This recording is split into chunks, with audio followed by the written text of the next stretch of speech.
Well, it's an honor to be with this gentleman. You know, I've known him, and I've known his family, actually, but I've known him. And I assume you're from the Philippines? Are you from the Philippines? Yes, sir. That's good. You're very lucky to be from the Philippines, right? It's a great place. But we're going to have a very good relationship. I mean, I know you had some problems with another president. Okay, so ayan po ang maiinit na sinabi ni President Donald Trump of the United States of America na nagkita na nga itong si PBBM at itong si President Donald Trump. At nabanggit niya doon na meron tayong problema sa previous administration. Marami kasi ang nagkamali ng interpretasyon doon eh. Akala ng iba, akala ng mga dilawista, loyalista, kakamping, pinklawan, no? Yung mga anti-Duterte, akala nila si Duterte ang tinutukoy doon, di ba? Ang bobo nila eh.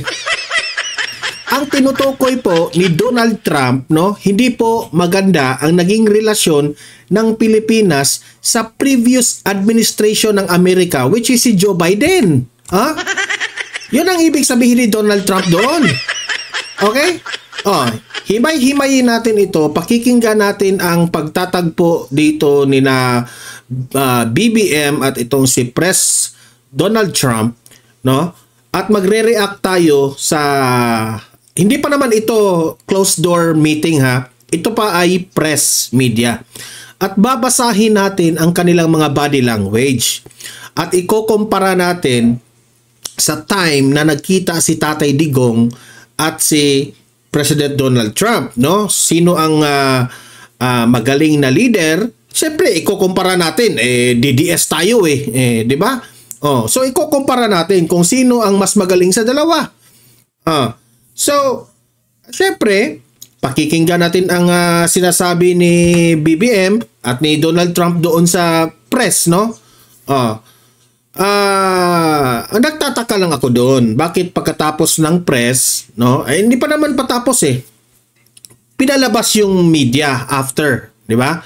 So meaning to say, yung mga narinig natin, itong maririnig natin ngayon, hindi pa ito lahat na pinag-usapan ng dalawa. Kasi pinalabas yung media eh. Meron tayong mga hindi alam na pinag-usapan ng dalawang leader, which is si Trump and si BBM. Okay? Mamaya i-explain natin yan. Okay? Pakikinggan natin ito lahat.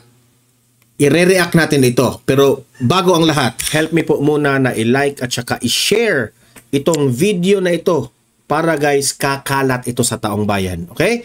O, sabay-sabay muna tayong mag-like and share sa Donmar TV. Itong video na ito, like and share. 1, 2, 3, go! Okay, naka-like and share na ba lahat? And also guys, sa mga bago pa lang dito sa aking channel, mag-subscribe na po kayo para lagi kayong updated sa ating mga balita. And at the same time, yung mga cellphone ninyo, ma-notify yan kung meron tayong breaking news, bagong uploads, o kung nagla-live ang ating channel. Ma-notify kayo lahat dyan. Kaya mahalaga po na mag-subscribe tayo sa Donmar TV. 1, 2, 3, go! Ayan, nakasubscribe na ba lahat? Okay, so, ayun. Without further ado, pakinggan natin si President Donald Trump at si Bongbong Marcos dito sa kanilang press media. Okay? Ito yung pagdating ni Bongbong Marcos at kaagad may media nang nakaabang. Anong ibig sabihin nito? Panoorin natin. Pasok! Well, thank you very much, everyone. By the way biniblur ko ang background kasi kinuha lang natin ito sa media ng Amerika, no? Foreign media. And naninigurado lang ako na hindi tayo makopyright, okay? But it's a great honor to have President Ferdinand Marcos Jr. of the Philippines, a great family legacy, and highly respected in this country. I know that because I have many friends in the Philippines, and it's great. Nakipagplastika naman si Donald Trump. Yun, opinion ko lang yun, ha. respect, or I couldn't say it, so congratulations. Thank you. We're going to be talking about trade. We're going to be talking about Tuwang-tuwa naman si BBM. In-appreciate siya ni Donald Trump. Pero syempre, effort yan na pumunta ka dyan. Hindi syempre, pupurihin ka niyan, di ba? war and peace. They're a very important nation militarily, and we've had some great drills lately. We're back with them. I think I can say that the last administration was not getting along with them too. No, the last administration was not getting along with them. Okay? Marami po ang mga nagko-comment, nakikita ko doon na ang tinutukoy raw dito ni President Donald Trump ay yung administrasyon ni Duterte. Hindi nyo naintindihan. The previous administration, no, hindi maganda ang naging plano. Yan ang ibig sabihin niya. Sino? Si Bongbong Marcos at itong si Joe Biden. Okay? Administrasyon ni Bongbong Marcos at ni Joe Biden. Paano yan Puro sila Puro mga weak leader yun Di ba? Oo. Pasensya na po sa term, ha? Weak leader yun si Joe Biden. Weak leader rin si Bongbong Marcos. Ano talaga sila? No? I-criticize talaga sila ni Trump. Well, they didn't get along with anybody. Ito yung basa ko, ha? Ang pagpunta ni Bongbong Marcos dyan at ang basa ko sa treatment ni Trump kay Bongbong Marcos is out of respect. Papatunayan ko yan mamaya. Okay? Bakit nasabi kong this is out of respect? Siyempre, si Donald Trump, alangan naman, babastusin niya si Bongbong Marcos kahit hindi siya sang-ayon kay Bongbong Marcos sa kanyang mga style sa China, di ba? So, that is out of respect, siyempre, di ba? Kasi, ano yan ire-respeto pa rin. Honestly, they didn't know what they were doing. Honestly, they don't know what they are doing. Ang kanyang tinutukoy dito, yung Biden administration. But we have some fantastic military relationships with the Philippines, and that's been reinstituted. And isa na yun sampal na yun kay Bongbong Marcos na kung matatandaan natin, itong si Bongbong Marcos, hangang-hanga ito sa Biden administration. Pero nung kaharap niya si Trump, honestly, di ba? Binatikos niya yung Biden administration. Hindi sampal yun kay Bongbong Marcos. Pete, I would say that you couldn't be happier, right, with the relationship. So I just want to say it's an honor to have you. We're going to talk about trade today, and we're very close to finishing a trade deal, big trade deal actually. And we do a lot of business with you. It's a lot of income coming in for both groups. But I was surprised to see the kind of numbers. They're very big, and they're going to get bigger under what we're doing and what we're proposing. And I just want to thank you for being with us. It's a great honor. You and your representative. It's really a great honor. We have a big announcement. AstraZeneca, the big drug company, is going to spend $50 billion. Just announced $50 billion in the United States in order to build various places all over the country, big manufacturing plants, pharmaceutical plants all over the country. So that's an honor. And he said they did that because of the election and because of the fact that the tariffs are placed. So they're building their facilities in New York. $50 billion, that's a big investment. And it's going to be a very good investment. I have no doubt about it. Sa napapansin ko dito kay Donald Trump, no?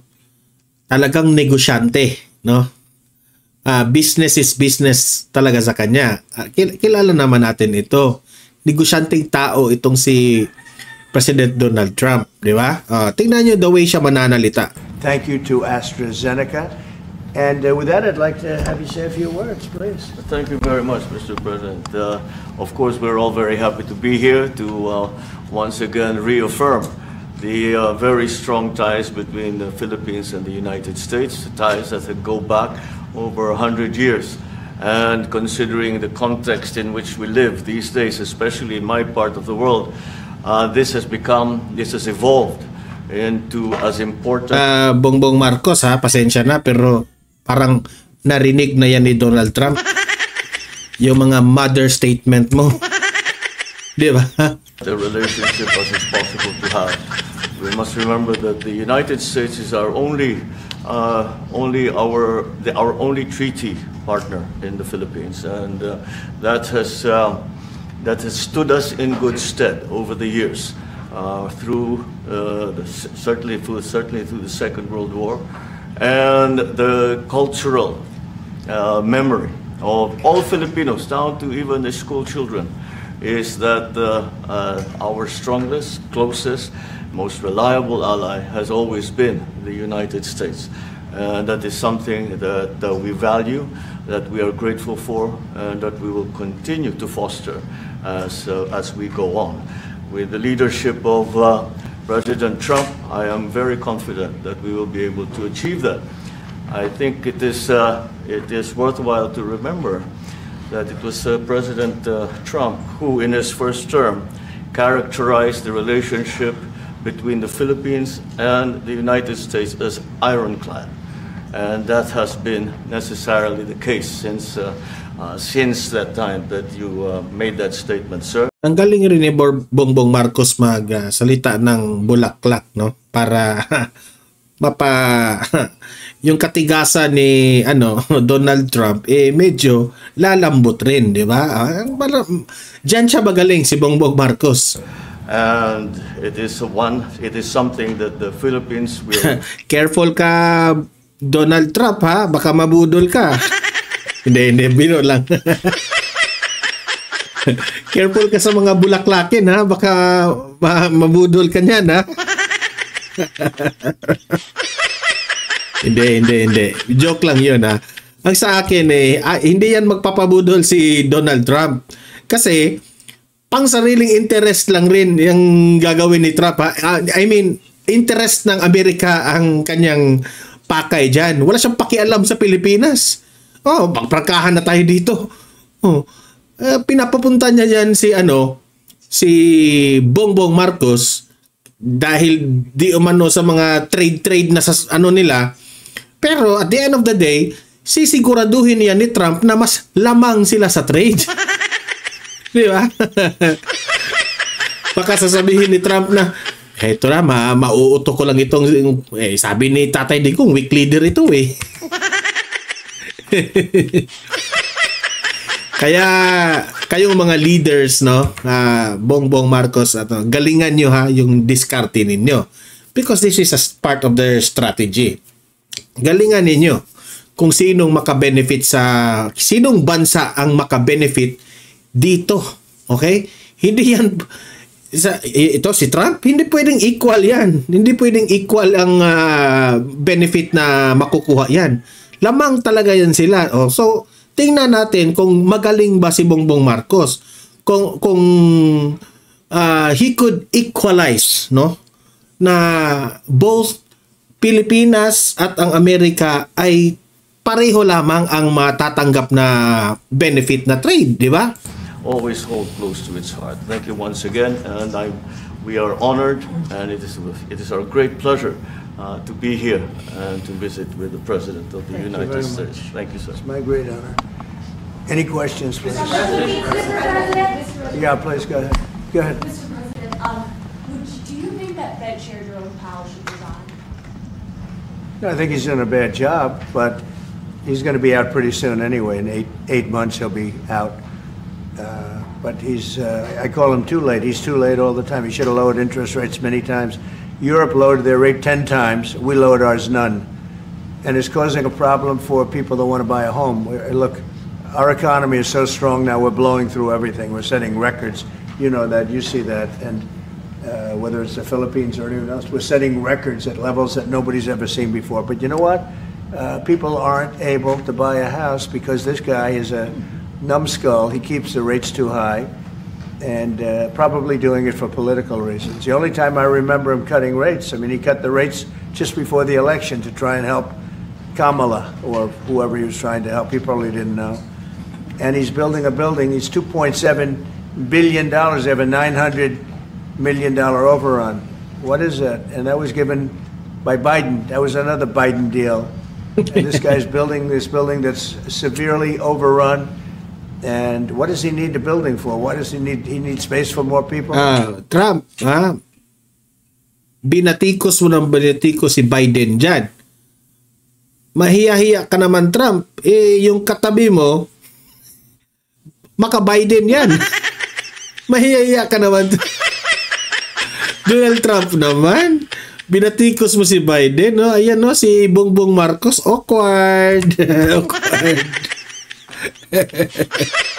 So they did a big study the other day, and they called all of the great intellects and the great economists and all of the great everything, and it was 71, and only 2 got it right. Me and another gentleman that happens to be very smart. 69 people got it wrong, and the Fed got it wrong, more wrong than anybody. And you know, he has these think tanks, and they build buildings for people that think. And it's really not thinking. It's a little bit of combination of thinking, but it's something you sort of have or you don't have. They don't. The job he's done is just terrible. He ought to raise interest rates. You know, we should be at 1%. Kung magsalita talaga si Trump, parang business talaga, no? Yung bibig niya. We should be leading the world. Instead, we're paying 4%. And if you look at what that means, that's over $1 trillion in interest that we have to pay. Ito yung advantage ng Amerika, no? Kung meron kayong leader na negosyante, alam talaga kung paano niya kokontrolin ang ekonomiya dyan, no? That with the striking of a pen, we would be saving more than $1 trillion. Is that right, Scott? Yes, Do you have sir. anything to say about it? Yes, sir. I called yesterday and this morning for the Fed to do a big internal investigation to understand not their monetary policy, but everything else. The Fed has had big mission creep, and that's where a lot of the spending's going. That's why they're building these new or refurbishing these buildings. And I think they got to stay in their lane. And I think that based on the way they cut rates last fall, they should be cutting rates now. It's inconceivable. I know the Fed very well, that they can be spending $2.7 billion to build a building. They don't do anything. It's the greatest job. You show up one day, a half a day, you make a little speech, the economy is doing well, the economy is not doing well, we're going to raise interest. And he's got it wrong. That's why I call him too late, T-O-O, too late. And it's really too bad. But it is affecting people that want to buy houses, and that shouldn't happen. And Mr. President. And you know, he should lower them. Those rates should be 3 points lower. Alam mo, sa totoo lang, no? Ito yung unang pagkakataon na magkita itong dalawang leader, BBM at si Trump. Pero parang, ito parang back up lang si Bongbong Marcos. Parang decoration lang siya sa gilid eh. Grabe, no? Wala man lang magandang pag-welcome niya na matalagang makikita mo na in grande, no? In grande yung nakaupo ba si BBM ng king na upuan ng dalawa. Pero ito, ginamit na props itong si Bongbong Marcos sa press briefing ni Trump. press briefing.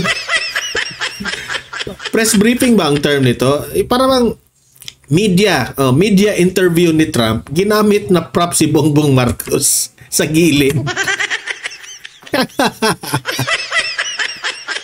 Yan ang sinabi ko sa inyo.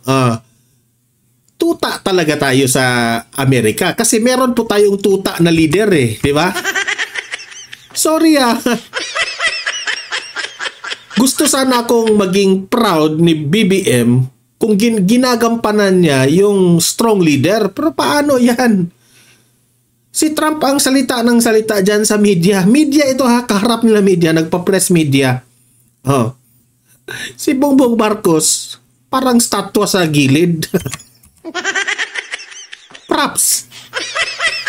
ginamit na props. Ako, strong leader ako. Sabi ni Trump, parang ganun, I am a strong leader. Ito I'm just analyzing the body language ng ginawa nila. Si Bongbong Marcos naman, nakaintay lang na, oo nga kailan ako magsasalita nito?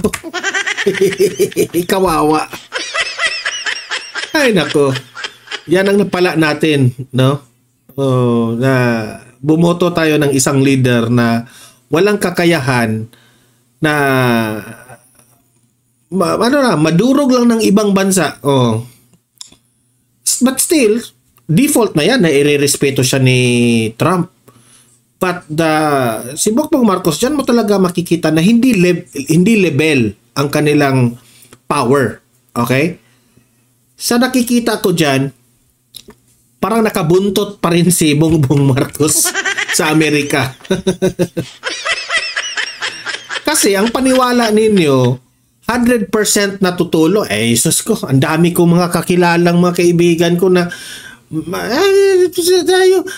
ang Amerika lang ang tutulong sa atin. Yan kasi ang akala ninyo. Ang Amerika, may sariling problema sila. Bakit uunahin tayo? Yang treaty na yan?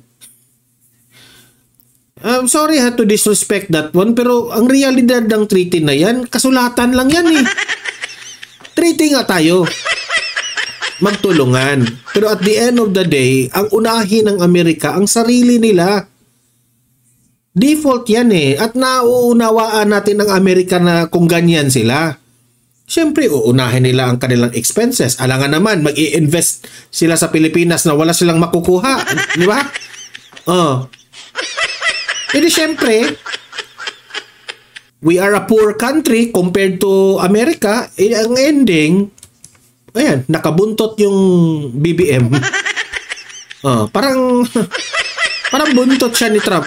That's what they should be. 3 points lower, maybe more than that. Sarili ko yung opinion ha. Sarili kong analysis yan. Kung hindi kayo sang-ayon sa akin, ay di wala akong problema. Hindi kayo pinipilit sa akin. I would like to ask both from you one person, Mr. President Marcos. Next year. Buti pa itong isang press media para siyang na itatanungin na naman natin si Bongbong Marcos kasi tahimik. Philippines is going to be the rotating chair of ASEAN. I wonder how do you Ito na yung sa China ha. Tungkol sa China, makinig lahat. balance your relationship between the United States and China. And for President Trump, Kremlin yesterday said if you Dito ipinakita ni Trump ha na magkaiba ang kanilang diskarte when it comes to China.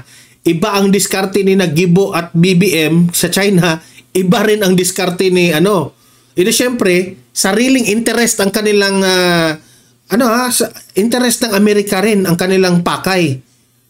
Ito tayo, si Gibo at si BBM, ang akala nila tutulong ang Amerika 100%. Diyan kayo mali. Tingnan nyo ha. to Beijing in September, they wouldn't rule out a meeting between you and President Putin. Is such a meeting possible? And how soon do you plan to visit China? Well, we have a lot of meetings possible. President Xi has invited me to China.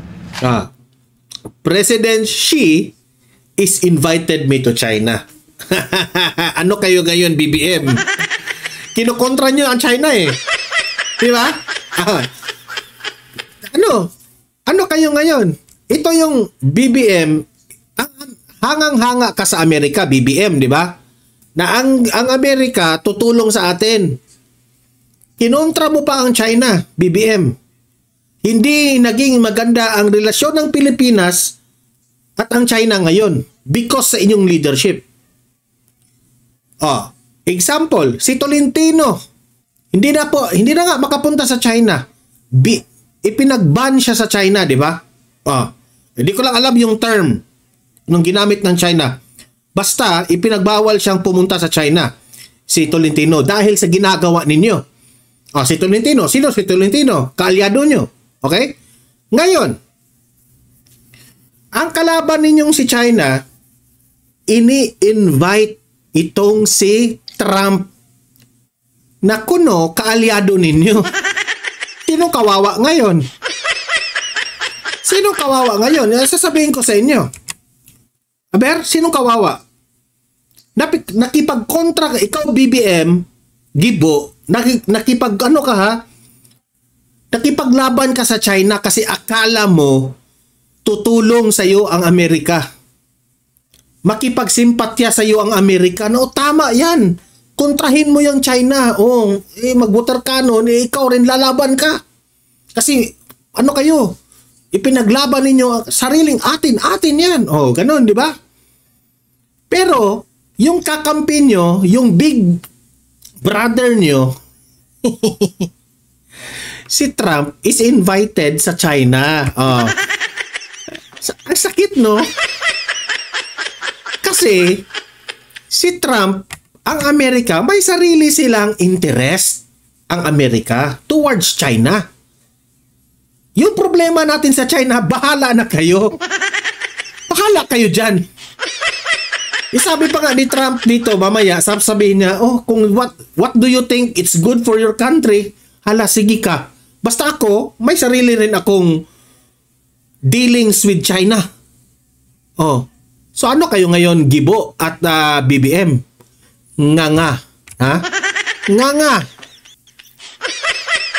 Ayaw nyo kasing maniniwala. Kasi paniwala ninyo, kakampihan kayo. Pero ang kay Trump, he wants peace. Ayaw niya ng digmaan. Gets niyo? Ayaw niya. Gusto niya kaibigan lahat eh. Kung may problema man tayo sa ekonomiya, ayan yung tarif-tarif na yan eh. Isa pa yan eh. Oh. Hindi natin didadaan. Walang nananalo sa giyera eh. Oh. And we'll probably be doing that in the not too distant future, a little bit out, but So kinonfirm niya yan ha, na pupunta siya sa China. Pinag-isipan pa nila yan ha. not too distant. And I've been invited by a lot of people, and we'll make those decisions pretty soon. Please. Next slide of the Well, we Ano kayo sasabihin niya dito? as you say, we are Nagkautal-utal na. Nagkautal-utal na. Hindi siya makapaniwala sa sinabi ni Trump. Hindi siya makapaniwala dito eh. chairing ASEAN for 2026. There is no need, in a sense, to balance, as you characterize as, to balance our relationship between the United States and China. Balance raw. Paano mo binabalanse? Kinalaban mo na eh. Kung ano-anong sinasabi niyo sa China. Di ba? Simply because our foreign policy is an independent one.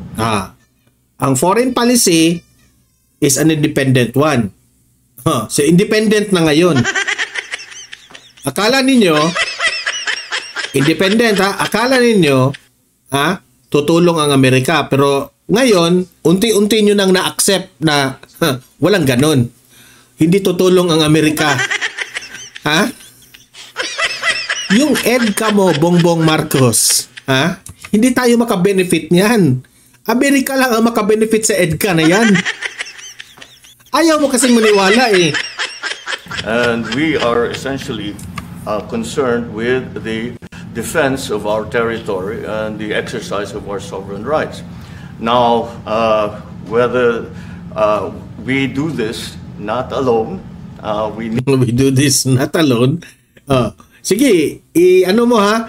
I-convince mo si Trump sa diskarte mo. Sige. need to do this with our partners. And again, our strongest partner is Ito yon, Bongbong Marcos. Kung hindi mo sana kinalaban ang China, wala ka sanang problema dumiskarte sa Amerika ngayon na makipagtulungan ka. Sana nilaro mo lang. Kinaibigan mo ang China, kinaibigan mo ang Amerika. Sa mga audience dyan, nasasabihin, doon ba pro-China ka, pro-China? Hindi nga tayo pro-China, pro-Philippines tayo. So anong ibig kong sabihin? Kung saan tayo makabenefit, wala tayong kakayahan makipaggiyera sa China. Nang tayo-tayo lang. Kung ine-expect ninyo, tutulungan tayo sa Amerika, pikat nyo, hindi yan mangyayari. In your dreams. The better solution for this, which is very practical, Yung kay Tatay Digong na kinaibigan niya, wag mo na tayong pag-usapan yung karagatan na yan. Yung West o South China Sea na yan, wag mo na natin pag-usapan yan. Kung sa tingin nyo, sa inyo yan, kung sa tingin namin, amin yan, wag mo na natin pag-usapan yan. We are not ready for bakbakan. Wala kaming... Akala niya siguro itong mga EDCA na ito na yun, tutulong na yung Amerika sa amin. Hoy, Bongbong Marcos. Kung yun ang akala mo, mali ka dyan, ha? Yung EDCA na yan, sariling diskarte yan ng Amerika. Na meron silang mga bases rito in case, ha? Kung magkagulo sila. Ginagawa lang tayo ng, parang territorial. Imagine, Bongbong Marcos, ha?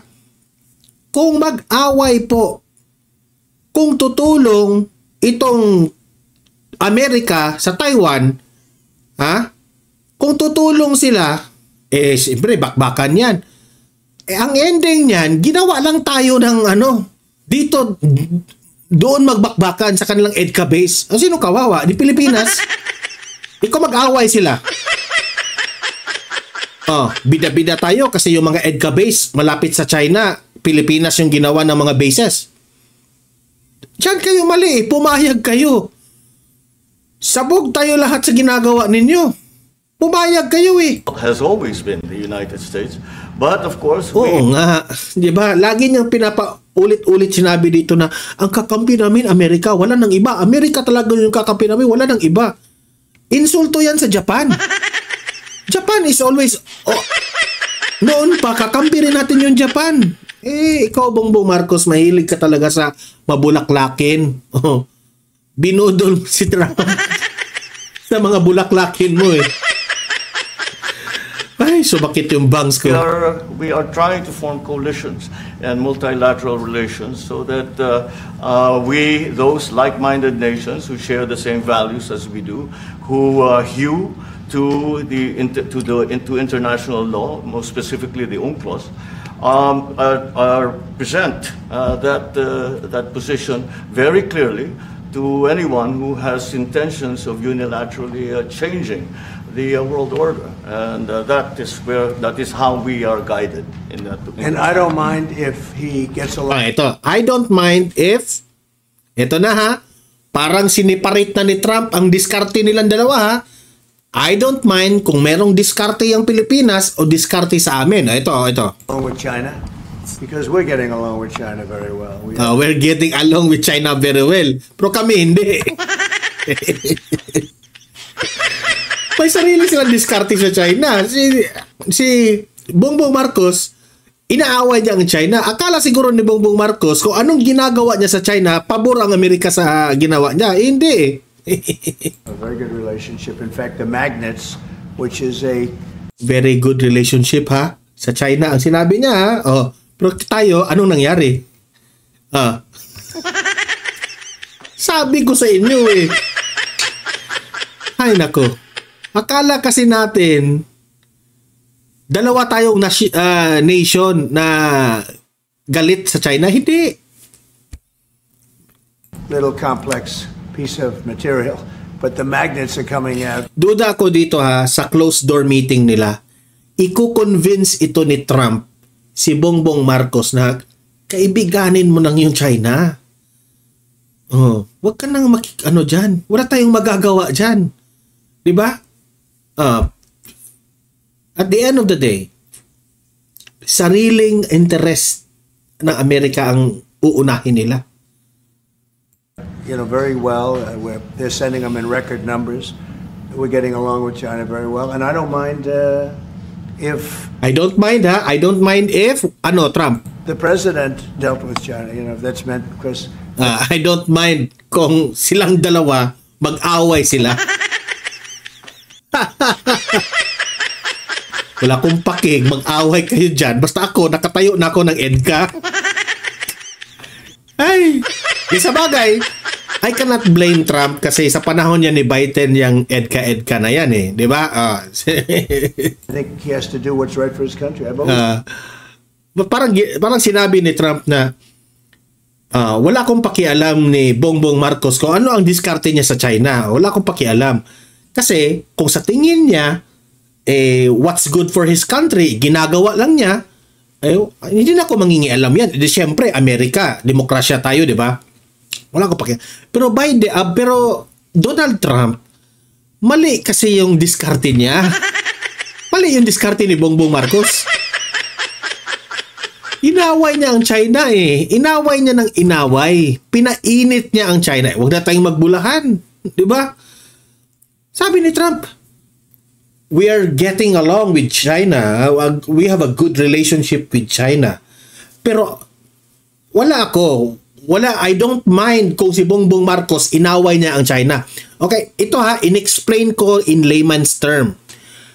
Wala akong pakialam kay Bongbong Marcos kung aawayin niya ang China. Kasi kung sa tingin niya, yan ay maganda para sa kanyang bansa, paano yan, Trump? Hindi yan maganda para sa amin. Galit na galit ka ang taong bayan sa kanya sa ginagawa niya dyan sa China. Nako. Pero wala kaming magagawa kasi presidente siya yung masunod, hinalal siya ng taong bayan. Pero binoto namin yan si Bongbong Marcos kasi nag-promise siya na sinabi niyan dati, enemies to none, friends to all, o friends to all, enemies to none. Yan ang promise niya sa amin, kaya binoto namin siya. Pero nung na-presidente na siya, inaway ang China.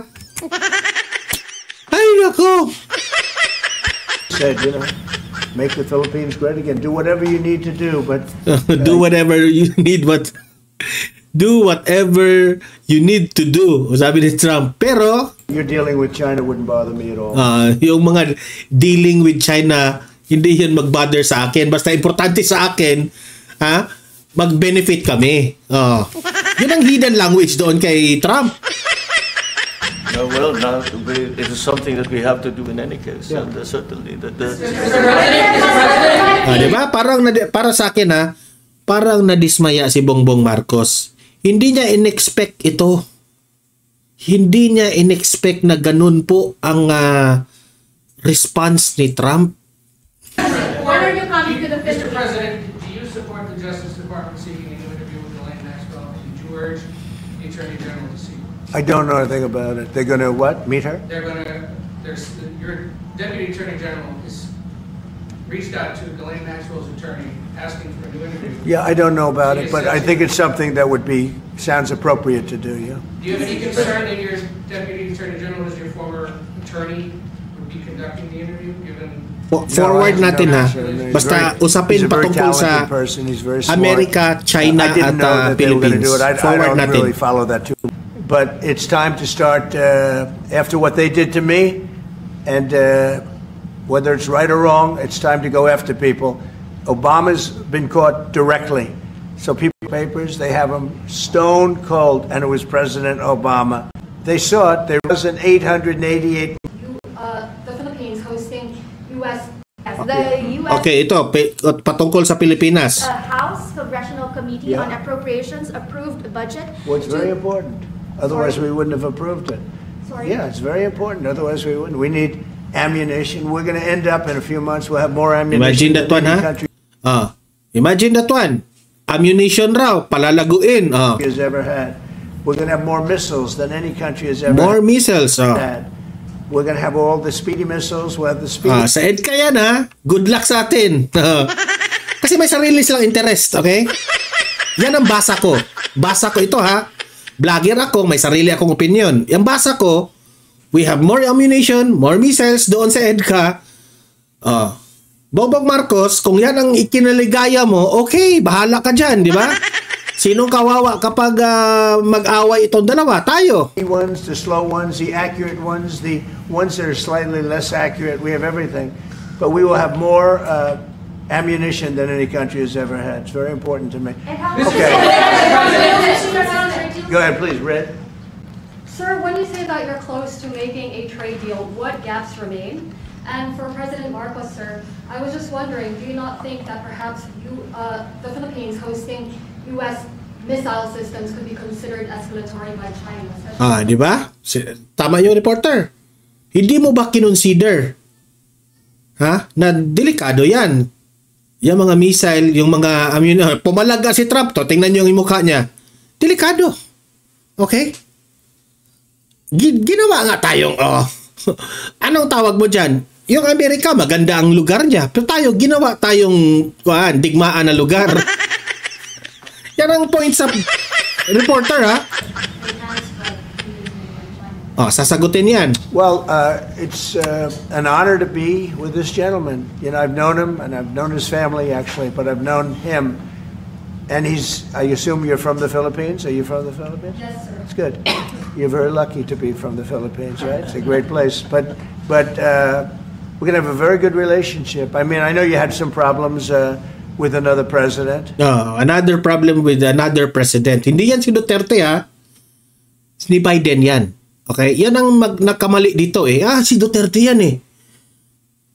Nagkaroon ka ng problema. Biden at yung tong Marcos administration. And it was not your fault. It was the president's fault. The country was maybe tilting toward China, but we untilted it very, very quickly. But you know, you had a country that was tilting nga si Bongbong Marcos doon. toward China for a period of time, and I just don't think that would have been good for you. You can deal with China. You should deal with China, but when I got elected, everything changed, and they came right back to us. Nung pumalit na nung pumalit na siya kay Biden, tilted yun dati kay Biden, ha? Ngayon, pagbalik niya, tinanggal niya kagad. Say it again. Yeah, Brian, go ahead. Oh, Mr. President, I just wanted to piggyback off the Sorry, I House. have a question to President Marcos. Yes. I'm sorry, what was the question again? It was about whether having U.S. missiles hosted in the Philippines could be considered. U.S. missiles hosted by the Philippines. Tingnan mo yan. Para na rin niyang sinabi na, pare, meron kang kapitbahay, ha? Pare, meron ako ditong pasabog. Ilalagay ko yan dyan sa inyo. Kasi, kung merong magnanakaw, dyan ko pasasabugin. Ginawa tayong ha? Sinabi ng reporter yan, anong masasabi mo niyan? Ginawa ninyo yung lugar namin. Parang digmaan.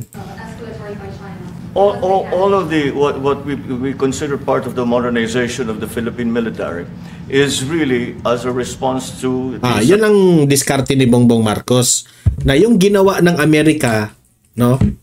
Ang ginawa ng Amerika is part of the pag-improve ng militarization ng Pilipinas. Yun ang akala mo. Paano? Wala tayong pera. Kahit anong gawin ng Amerika dyan, hindi pa rin mag-i-improve ang militarization natin. Circumstances that surround the situation around the South China Sea and now what we used to refer to as Asia Pacific, which we have expanded now to the Indo-Pacific. And if we would certainly, like in any kind of military spending, we would wish that it wasn't necessary, but it is. And so that is what we are doing. And as an adjunct to the question about the ammunition production, this is actually the United States is assisting the Philippines in what we call our self-reliance defense program, which is to allow us to be self-reliant and to be able to stand our own 2 feet, whatever the circumstances that occur in the future. And the reason that we have encouraged more interaction with the United States is because it is necessary. And it is not just with the United States. It is with all our neighboring countries and even countries as far afield as... Sabi niya, ang reason niya na itong ginagawa ng Amerika na nilagay lahat ng mga bases dyan ay para raw na yung Pilipinas ay sa panahon na we can stand alone without them. Sakit naman ng bang sa inyo, Bongbong Marcos. The fact na pinapapasok mo ang America bases dito, you are depending on them. Denial ka pa eh. paano maging self-reliant tayo? Paano tayo tatayo sa sarili natin? Lagi tayong nakadepende sa Amerika. Ikaw naman, Bongbong Marcos. Wag mo nang bulahin ang media. As the Scandinavian countries, the EU, and so this is an ongoing process. And again, I will stress the point that we do this because we feel it is necessary. What is necessary about it? Diyan, bases. Kung bubombahin tayo ng China dyan, kawawa ang Pilipinas. Hindi ang Amerika. Ang Amerika, ang masisira lang nila, bases. Masisira ang bases nila dito sa Pilipinas. Na hindi pa natin alam, meron pang madadamay na mga inosenteng bata at mga pamilya dyan. Hindi pa natin alam. Diba? Lagi ko yung sinasabi kasi sa digmaan, ang kawawa, mga bata. Wala kang pakialam eh. And don't forget, just as tantamount to what you're asking, the Philippines were loaded up with ISIS and a lot of terrorists. And they were... Paano yan, Trump? Naubos na yung mga ano dyan eh. Inubos na yan ni Tatay Digong. So hindi na namin kailangan yung mga EDCA bases na yan. Kung yan ang reason mo. A very, very dangerous point. And during my administration, we went in and we wiped them out. Working with the Philippines, but we wiped them out. Kasama niya si Duterte at the time. Yung mauti, di ba?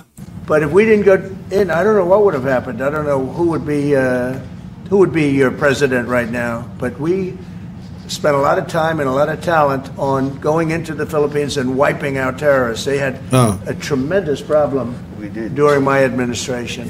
Paano yan, Bongbong Marcos? Ikinulong mo yung tao na nakipagtulungan kay Trump. Ha? Sampal ito kay Bongbong Marcos itong sinabi niya, ha? We did a great job on eradicating itong mga rebelde na ito sa Pilipinas by Duterte. By the work of Duterte and Trump. Cleaned it up, we got them out, and now you really have a good, solid country again. I believe so. Yes. Solid country dahil kay Duterte. Pero sa kanya, ewan ko na lang.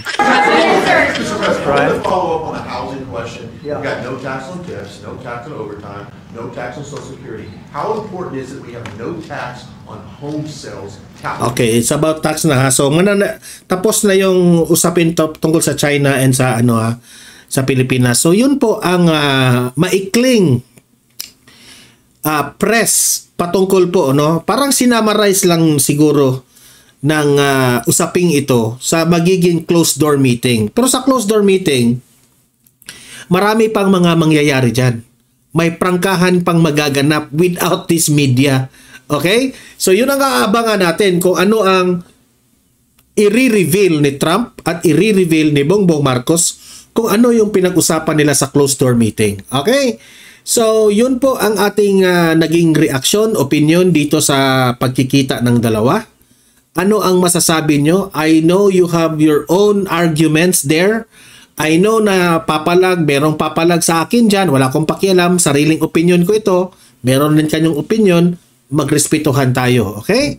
So guys, libre po kayong mag-comment, mag-react sa mga pinag-usapan natin. At usap-usap tayo sa comment section. Okay? Ilabas nyo yung mga argumento nyo at usap tayo dyan. And don't forget, i-like at saka i-share itong video na ito ha, para marami ang makarinig, kakalat ito sa malawak na audience ha. Like, share, and higit sa lahat, sa mga ngayon pa lang na nandito sa aking channel, subscribe Don Mar TV, subscribe kasi libre lang ang mga libre lang ang mga ang subscription dito, okay? Sa mga nakasubscribe na, stay put lang kayo ha. So ayan. See you in my next video. Have a great day, have a great night. God bless po sa ating bansa, no? At mabuhay ang Pilipinas and God save the Philippines. Bye-bye!